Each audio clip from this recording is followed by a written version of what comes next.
এক ভিন অসৎ নারী, আজকে আমি আমার মসজিদে বলছি, এক নারী যখন নষ্ট হয়, একটা মেয়ে যদি নষ্ট হয়ে যায়, চরিত্রহীন হয়, তাইলে এটা বিরানি পচলে যেমন দুর্গন্ধ মারাত্মক, ভাত তো পুরান ভাত, রাইতের ভাত সকালে ভিজাইয়া পানি দুইয়া খাওন যায়, তো বিরানি কোনো খাওন যায় না।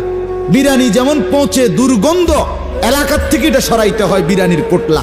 কোনো মেয়ে, কোনো নারী এটা যদি নষ্ট হয়, চরিত্রহীন হয়, খোদার কসম একটা এলাকা, একটা সমাজের শত শত যুবক শেষ, সমাজ শেষ, এলাকা শেষ। মন্ত্রীকে ধন্যবাদ, একটা আইন পাস করছে, রাস্তা দিয়ে কোনো মেয়ে যদি যায় আর কোনো ছেলে যদি টিজিং করে তার 6 মাসের জেল হবে।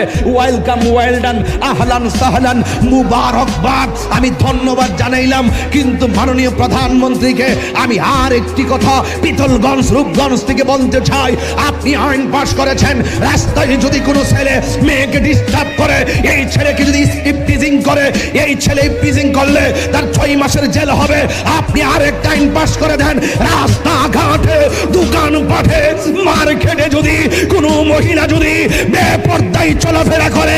যুবক, প্লিজ যুবক, হৃদয়টাকে মেরে ফেলিও না। তুমি দেখো না, তোমার বয়স 22, 10 বছর বয়সে মা বলেছে স্কুলে যা, মাদ্রাসা যা, মানুষ হবি, ভবিষ্যৎ ভালো হবে।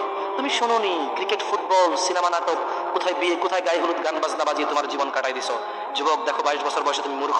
যুবক, আজকে তোমাদেরকে বলি, তুমি যদি মুসলমানের সন্তান হয়ে থাকো, তাহলে আজকে তোমাকে এই চিন্তা করতে হবে, এমন কাজ আমি করব না যেই কাজের জন্য আমাকে মৃত্যু পরবর্তী জীবনে আমাকে গুনাহ পেতেই থাকবো, এই কাজ আমি করব না। এটা মুসলমান, এটা হলো মুহাম্মদ সাল্লাল্লাহু আলাইহি সাল্লামের কলিজার টুকরা উম্মত, এটা হলো উম্মতের পরিচয়। আজকে আপনি আশ্চর্য হবেন, গোটা পৃথিবীতে এখন নেট ব্যতীত মানুষ থাকতে পারে না। আজকে যুবকগুলি এগুলি ছাড়া থাকতে পারে না। আজকে যুবকগুলি নিজেকে বিভিন্নভাবে সমাজের মধ্যে পরিচয় তুলে ধরছে, তারা মুসলমানের সন্তান, এই পরিচয় আজকে সমাজের মধ্যে হচ্ছে না। আল্লাহ সুবহানাহু ওয়া তাআলা আমাদেরকে বলছেন, ইন্না নাহনু নুহয়িল মাউতা ওয়া নাকতুবু মা কদ্দামু। আমি তো মৃতদেরকে জীবিত করি।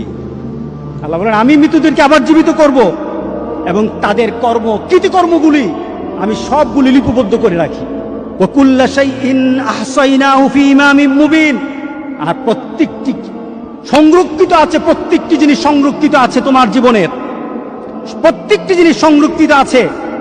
যুবক, তোমার জীবনটা যদি, তোমার চলাটা যদি কুরআন এবং সুন্নাহ অনুযায়ী হয়, আল্লাহর রাসূল আর নেককার বান্দারা যেমন সুন্দর মউত পেয়েছে, রাসূল সাল্লাল্লাহু আলাইহি সাল্লাম বলেন, তোমাদের মউতও তত সুন্দর হয়ে যাবে, তোমাদের মউতও তেমন সুন্দর হবে। রাসূল সাল্লাল্লাহু আলাইহি সাল্লাম বলতেছেন, তুমি দুনিয়াতে যেভাবে চলবা মউতও তেমন হবে। কোন ধরনের খারাপই যদি তোমার মধ্যে থাকে, তুমি যদি খারাপ নীতিতে চলো, তুমি খারাপ দৃশ্য নিয়ে চলো, তোমার হাতে খারাপ থাকে, তোমার ঘুমের সময় খারাপ জিনিস তোমার সাথে থাকে, তুমি তোমার বন্ধু বান্ধবের সাথে যখন আড্ডা দাও তখন তুমি খারাপ কোন দৃশ্য নিয়ে তুমি কথা বলো, তুমি তোমার বন্ধু বান্ধবের সাথে যখন কথা বলো তোমার ভিতরে খারাপ চিন্তা থাকে, তোমার মতটাও তেমন খারাপই মত হবে। কে বলেছেন? মুহাম্মদুর রাসূলুল্লাহ